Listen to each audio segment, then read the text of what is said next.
Greetings and salutations, everyone, and welcome to the very first episode of my video blog. I am Professor Harold C. Connolly, Jr. Happy New Year to all of you. It's the 1st of January, 2014, and I am recording to you from my humble apartment in a neighborhood known as Hell's Kitchen in New York City, on the Isle of Manhattan, where I live.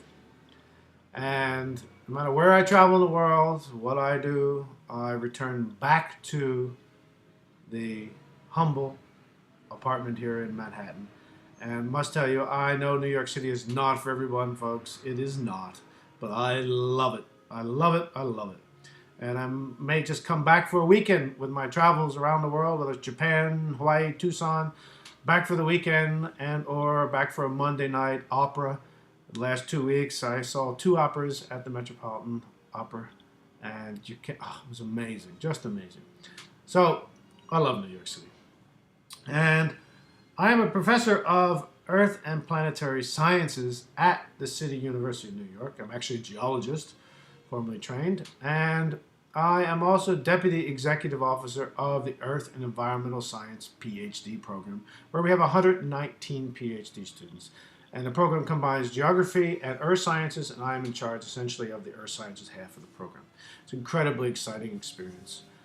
But the blog is really not about all of that. It is about my life as the mission sample scientist for the OSIRIS-REx mission. OSIRIS-REx is NASA's New Frontiers 3 sample return mission from asteroid Bennu. And it is run by the PI, who is my very dear friend and good colleague, Dante Loretta from the University of Arizona. And it has been an amazing ride. We were awarded the prize, or the prize. It's not a prize, but it feels like it. It's such an honor. We were awarded the contract in May of 2011, and it has been an amazing ride since then. You know, it was one of these things where you work. I was on the mission since 2008, and you work very hard to get something like this kind of mission in your life. You get the news, you make some celebration, and everybody's happy. And then about 2 or 3 weeks later, one day you wake up in the morning in the shower and you, oh my God, I've got so much work to do. And it has been an incredible amount of work, but highly rewarding. I'm starting this video blog because a dear friend of mine and former mentor, John Flynn, who is the Dean of the Graduate School at the American Museum of Natural History, where I'm a research associate, and who is the Frick Curator of Vertebrate Paleontology, mammals actually. He works in Cretaceous, early mammals in Cretaceous period, suggested to me some time ago this might be a good way to historically document what I go through as being mission sample scientist for the OSIRIS-REx mission, but also a great means of communicating my experiences to the rest of the world. And I agree, I'm much better at talking and teaching and lecturing, I think anyway, than I am at necessarily always writing. And some people like to write blogs. I think for me the video blog will be better. And I'll try to keep it short. This one will be a little bit longer, but in the future we'll keep them pretty short, with little bits of information as we go through the process of getting our sample back from asteroid Bennu. As mission sample scientist, what is in my purview in the mission is everything and anything to do with sample analysis, from the surface geology of the asteroid to the actual analysis of up to 2 kilograms of sample that we bring back from the surface of the asteroid, the pristine regolith, and we'll go into that term later on, that is on the surface of the asteroid. And it's been incredibly exciting. I report directly to the PI, Dante Loretta, who is also a sample scientist. We have very similar interests in many ways throughout our academic careers, and have known each other for a considerable length of time, and it's a great honor and pleasure to be working with him on this mission. It's a heck of a ride, I can say that much, and I'm learning so much. The branch of mission sample science of the mission is composed of several working groups.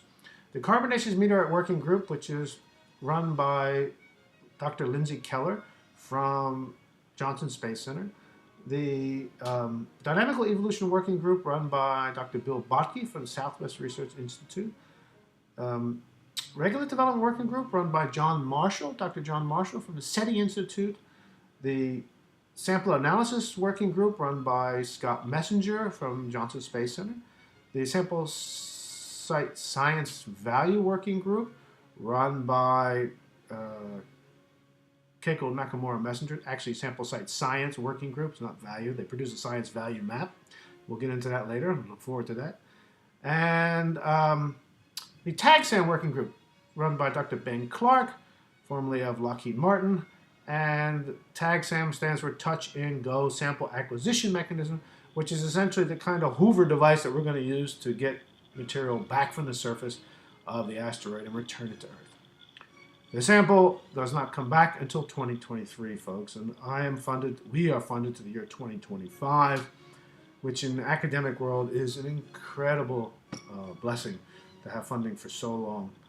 And one of the main documents that I need to produce with my team for the mission, or the project as we call it in our cultural lingo, and you'll be learning aspects of the cultural lingo of a mission through these blogs, is a sample analysis report that will set up the pathway of how we will analyze, for what issues we will analyze, and who will do what analysis of the sample when it returns from Earth. Currently, Mission Sample Science has been working on many different science issues, preparing for the return sample and also for the construction of the spacecraft.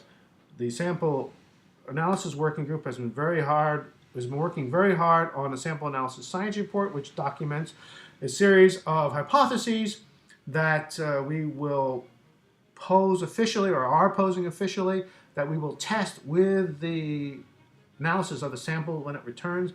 And this also is blending work from a dynamical evolution working group, which I'll talk about later, but basically that group is in charge of understanding the dynamical evolution, the orbital history of asteroid Bennu, how it got to where it is now, from where it came from, the main asteroid belt, and where it might be going in the future. It's part of what our goals are of our mission, is to try to understand how asteroids move and why, because everybody knows, if you saw anything about the newspapers in February of 2013 when Chelyabinsk meteorite hit, it was a big boom.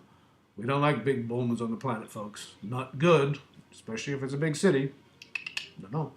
So that's been one of the many things we've been working on. The sample analysis has also been working on contamination knowledge for the whole mission, which has been a very exciting area to work on, which I'll talk about more in the future. So I'm going to document different elements of mission sample science through these video blogs as we go on. I'll be throwing in occasional science information, such as lectures on chondrites. What are chondrites? Where do they come from, and why are they relevant to asteroid Bennu? Understand, ladies and gentlemen, that we have essentially two data points that can link a specific kind of asteroid that's determined by remote sensing with a meteorite type that has fallen on Earth. And really only one of those data points brings us great confidence, in the sense that the JAXA space mission was highly successful in bringing back samples from a particular asteroid named Itokawa, which was classified as a spectral type S, and from laboratory experiments, it was basically hypothesized to be analogous to an equilibrated ordinary chondrite, a metamorphosed chondrite, which, when the sample analysis was done, showed that it was. And on one of those punctuation points in your career, one of those fixed moments in time where I was sitting at the first lecture of the first data to be discussed in public by the JAXA space team, the Hayabusa space science team, rather. And my colleague Rhiannon Jones and I were sitting next to each other, and we saw the first images of the samples. We looked at each other and said, oh, equilibrated ordinary chondrite. Oh, so exciting. So stay tuned for more information. I'm heading off to Tucson on Monday for our EPR, which is the engineering peer review of our ground systems. I'll be discussing with you what all these terms mean as we go through. So you, as I said earlier, you get more of the cultural lingo. The team is very energetic, the OSIRIS-REx team. We're composed of scientists and engineers and other elements of the mission. And the biggest challenge for all of us is learning how to communicate with each other from our own different subcultures to build one large culture that functions effectively. And it has been a challenge, but has been an exciting challenge that time and time again, after maybe we've had 30 minutes of discussion on an issue, you realize, that's what they're talking about. Now I get it. So the academic process has to be followed in order for communication to be built effectively. So again, Happy New Year to all of you, and look forward to more of these video blogs. I will update you either from my home or when I'm traveling from various places in the world. I'm off to Tucson, then Hawaii, then blah, blah, blah, Denver, etc., etc., etc. So welcome to the video blog of Professor Harold C. Connolly Jr., and we'll see you soon. Bye, everybody.